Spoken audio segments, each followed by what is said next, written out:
mais je cours pour tâcher de le saisir, puisque moi aussi j'ai été saisi par Jésus-Christ. Frère, je ne pense pas l'avoir saisi, mais je fais une chose, fiant ce qui est en arrière et me portant vers ce qui est en avant, je cours vers le but pour emporter le prix de la vocation céleste de Dieu Jésus-Christ. Nous tous, donc, qui sommes parfaits, ayons cette même pensée, et si vous êtes en quelque point dans notre avis, Dieu vous éclairera aussi là-dessus. C'est nous au point où nous sommes parvenus, marchons d'un même pas. Amen. Amen. Vraiment, ce texte nous fait comprendre quelque chose ici. Paul est en train de parler en quelque sorte de sa démarche chrétienne. Et on voit qu'il montre en fait que le chrétien est en perpétuelle mutation et en perpétuelle croissance dans le Seigneur en fait. Et il nous demande d'avoir le même sentiment, c'est-à-dire tous les jours. On voit qu'il dit ici que je cours vers ce qu'il y a en avant, oubliant tout ce qu'il y a derrière moi, tout le péché, tout ce que j'ai commis, sachant que ça a été effacé par le Seigneur. Je pense et je vais vers ce qui est en avant. Et ce qui m'a également, ce qui nous a frappé dans ce texte, c'est vraiment la perfection dont le Seigneur parle ici. Nous sommes parfaits. Et on voit qu'ici, Paul parle de la perfection. Je n'ai pas encore atteint la perfection, mais je cours. Donc la vie du chrétien est en perpétuelle mutation. Le chrétien va travailler tous les jours pour atteindre finalement cette perfection. Et ce qui est très très important, c'est qu'on va voir que Paul dit à un moment donné qu'il l'a atteint. Dans ce texte, vraiment, il y a pas mal de messages qui nous est donné, non seulement de un, qu'on demande que chaque chrétien ait ce sentiment, le sentiment de voir du jour en lendemain. On ne doit pas avoir une vie chrétienne qui est, on va dire, constante. On doit être constamment en train de changer, en train d'évoluer en quelque sorte. Notre vie ancienne doit être toujours en train de passer et on doit avancer vers la perfection absolue. Sachant effectivement, quand il dit que nous qui sommes parfaits, c'est bien que nous avons été justifiés par Dieu. Dieu nous regarde comme étant parfaits. Et si on prend encore, alors c'est 2 Timothée 4. Alors c'était 2 Timothée 4, je cherche le verset. Et il y a un problème de son. Je ne sais pas, les autres ont un son correct. Chez nous, ça grésille un peu. C'est bon pour vous? Oui, ça va. D'accord, ok, vas-y, continue. Ok, poursuis ça, Calix.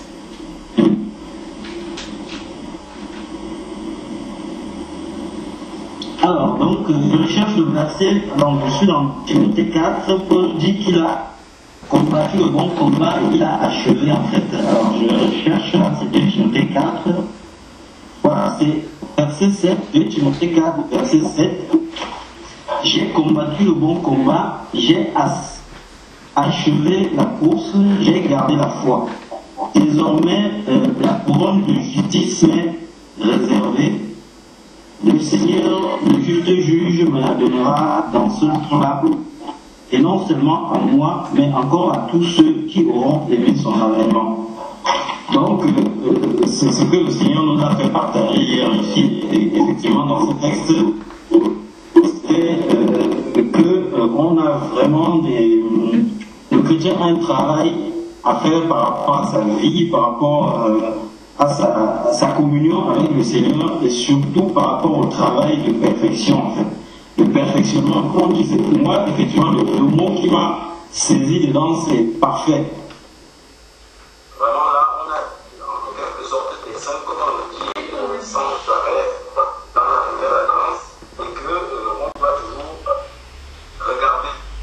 vers l'avant, travailler, avoir horreur en quelque sorte du péché, mais vraiment rechercher, comme le dit le livre d'Hébreux, rechercher la sanctification sans laquelle personne ne verra le Seigneur. Et quand tu as lu ce texte-là, ça a attiré notre attention parce qu'on avait partagé le même hier en fait. Amen. Amen. Allô? Oui, Georges. Oui, pour confirmer ce que le frère est en train de dire, regardons ce que l'apôtre Paul nous dit dans Éphésiens 4 à partir du verset 11.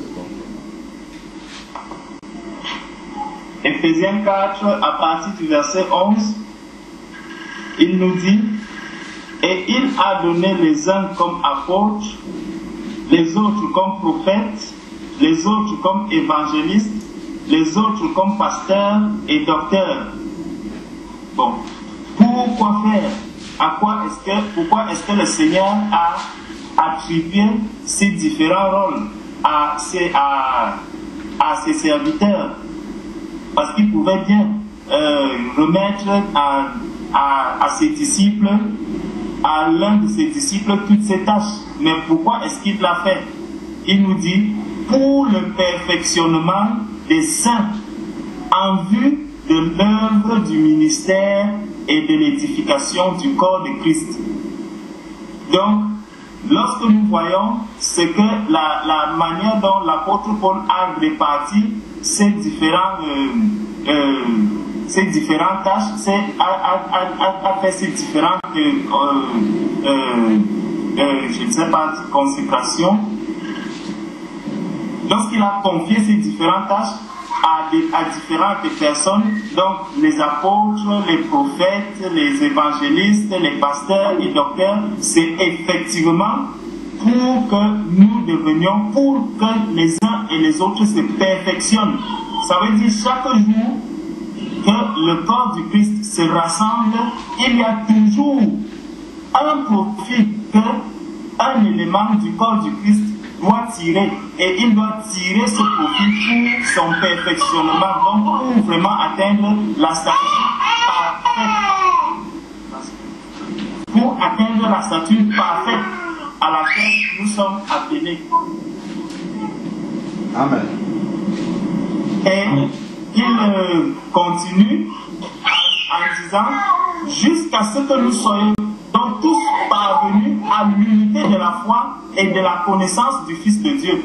Donc l'unité de la foi, ça veut dire à un moment, le corps du Christ doit arriver, les enfants, les disciples du Seigneur doivent arriver à ce stade où, lorsque effectivement le frère Calice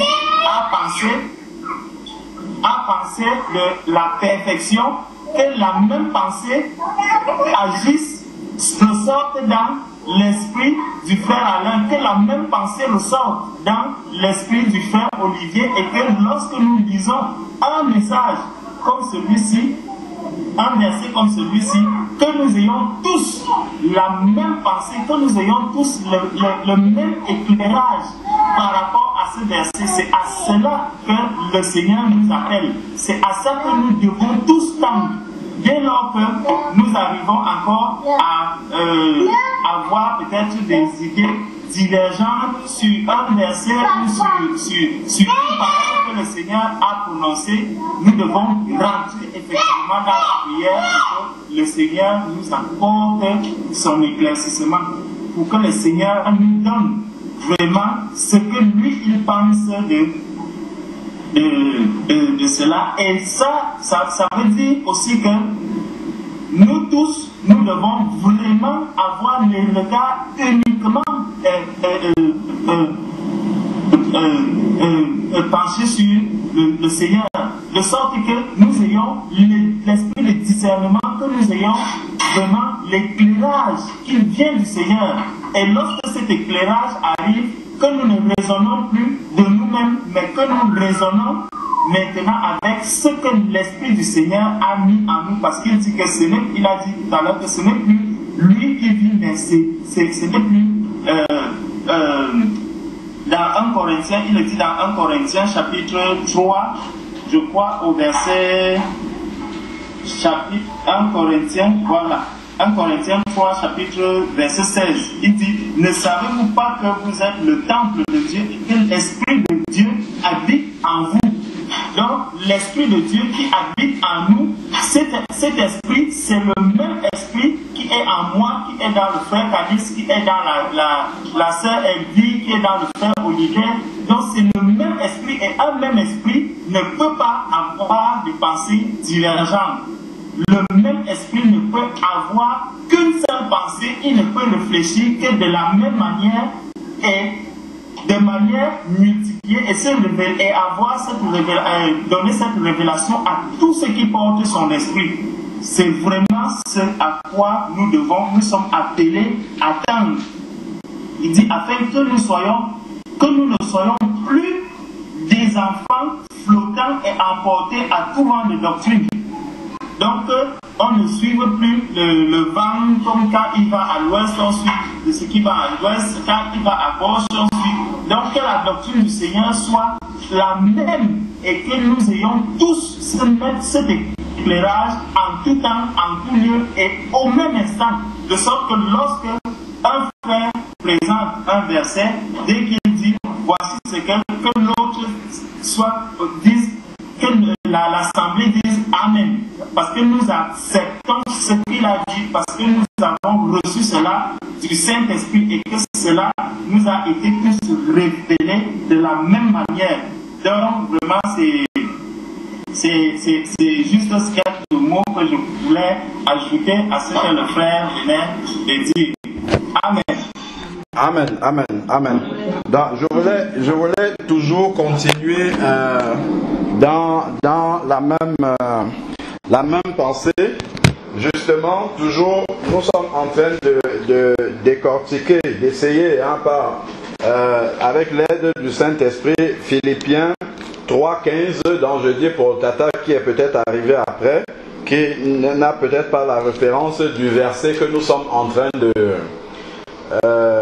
partager.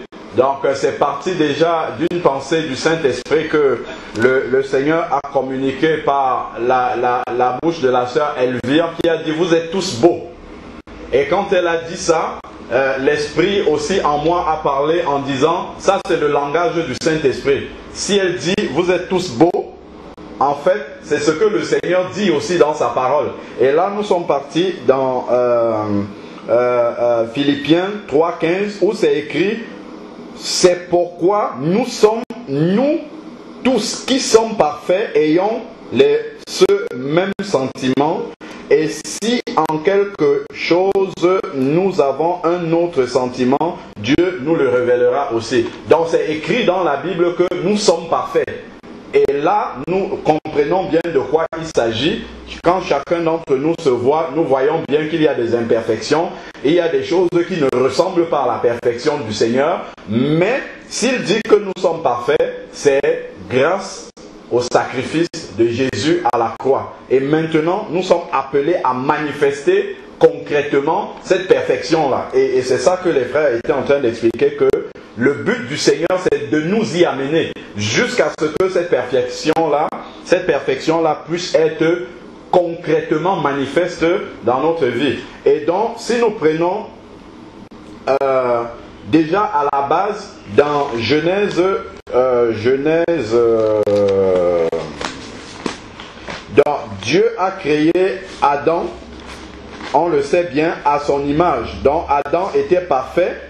Et c'est le péché qui est venu déformer justement l'image d'Adam, qui est venu déformer l'image de l'homme. C'est le péché qui déforme justement la perfection qui est en l'homme. Parce que normalement, l'homme a été créé parfait. C'est pour ça que quand Dieu a créé Adam, il a vu que c'était bon. Quand Dieu dit que c'est bon, ça veut dire quoi? Ça veut dire que c'est parfait. C'est selon sa volonté. Donc maintenant, Dieu ayant dit cela, et c'est ça qui est la vérité de Dieu, maintenant lorsque le péché est arrivé, le péché a déformé l'homme. Mais gloire au Seigneur, c'est que lorsque nous naissons de nouveau, nous ne naissons plus selon Adam, mais nous naissons selon Christ. Donc comme 1 Corinthiens 15 au verset 45 dit que Christ est le dernier Adam. Donc maintenant, lorsque nous naissons de nouveau, nous naissons en Christ, nous retrouvons en fait cette perfection-là qui était à l'origine. Lorsque Dieu a créé Adam, il a dit que c'était bon. De la même façon, lorsque nous naissons de nouveau, nous retournons à l'état d'Adam avant le péché, dans cette perfection-là. Si quelqu'un est en Christ, 2 Corinthiens 5, verset 17, il est une nouvelle créature. Les choses anciennes sont passées et voilà, toutes choses sont devenues nouvelles. Et voilà, toutes choses qui étaient en Adam sont passées et maintenant toutes choses sont devenues en Christ. Christ qui est la perfection. Et ça, cette perfection-là est déjà pleinement manifeste dans notre esprit. Et ça, nous avons l'explication dans Éphésiens chapitre 4,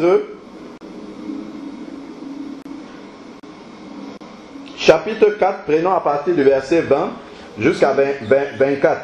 Éphésiens 4, verset 20 jusqu'à 24. Mais vous, ce n'est pas ainsi que vous avez appris à connaître Christ, si du moins vous avez entendu parler de lui, et si vous avez été instruits en lui conformément à la vérité qui est en Jésus. C'est-à-dire à vous dépouiller à cause de votre conduite passée et de la vieille nature qui se corrompt par les convoitises trompeuses. Être renouvelé par l'esprit de votre intelligence et revêtir la nature nouvelle. Comment est cette nature nouvelle-là? C'est ça qui m'intéresse ici. Comment est cette nature nouvelle que nous avons reçue? La nature nouvelle créée selon Dieu. C'est-à-dire créée à l'image de Dieu comme Adam avait été créé à l'image de Dieu. C'est-à-dire parfait. Adam avait été créé à l'image de Dieu, parfait. Créons l'homme à notre image. C'est ce que Dieu dit dans Genèse là-bas.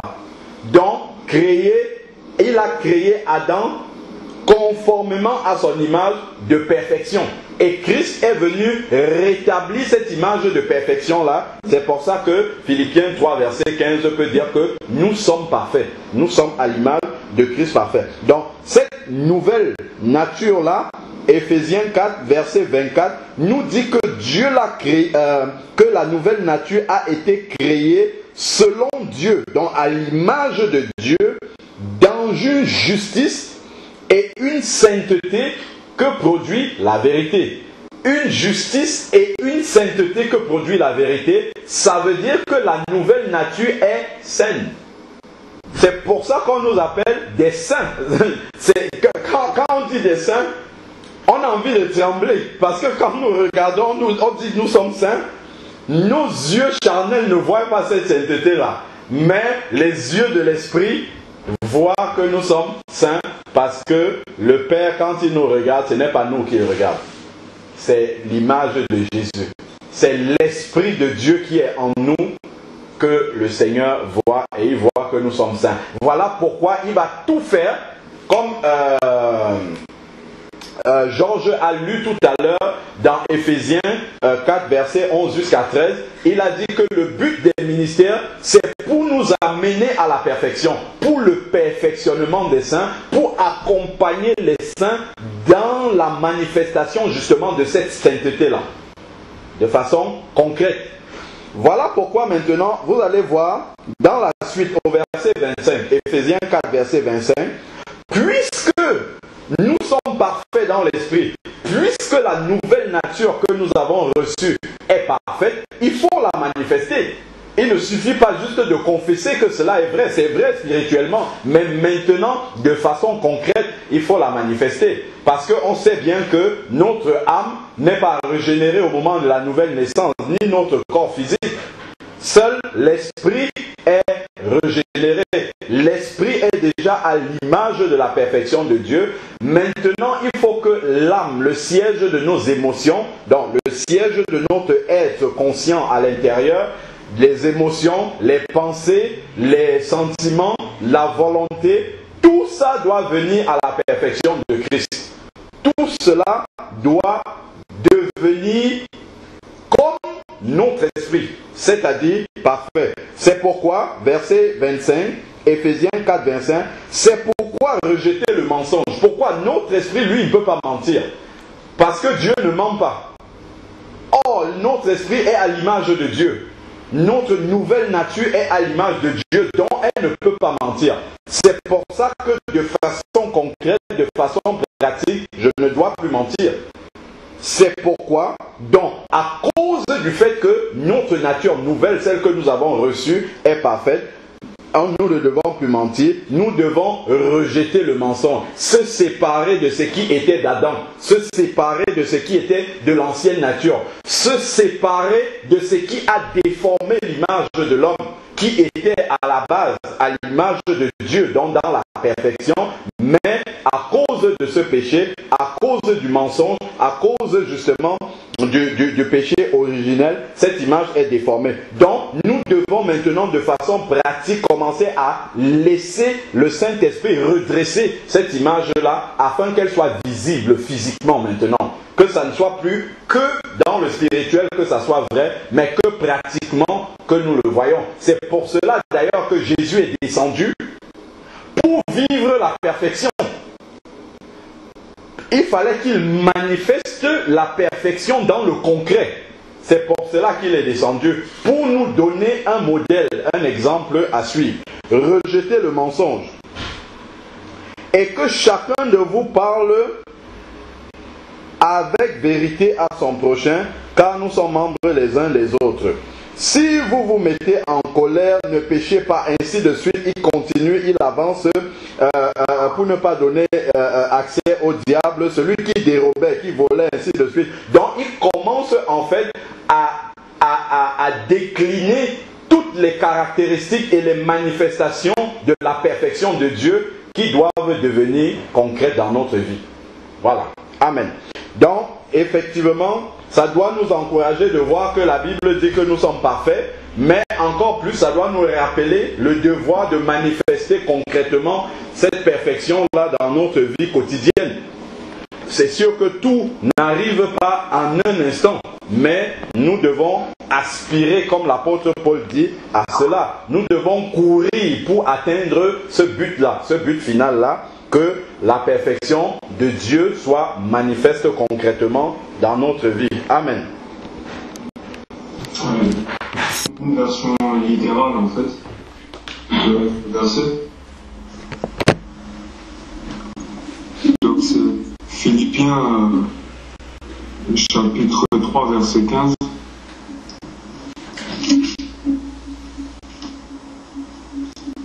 Juste la première partie du verset.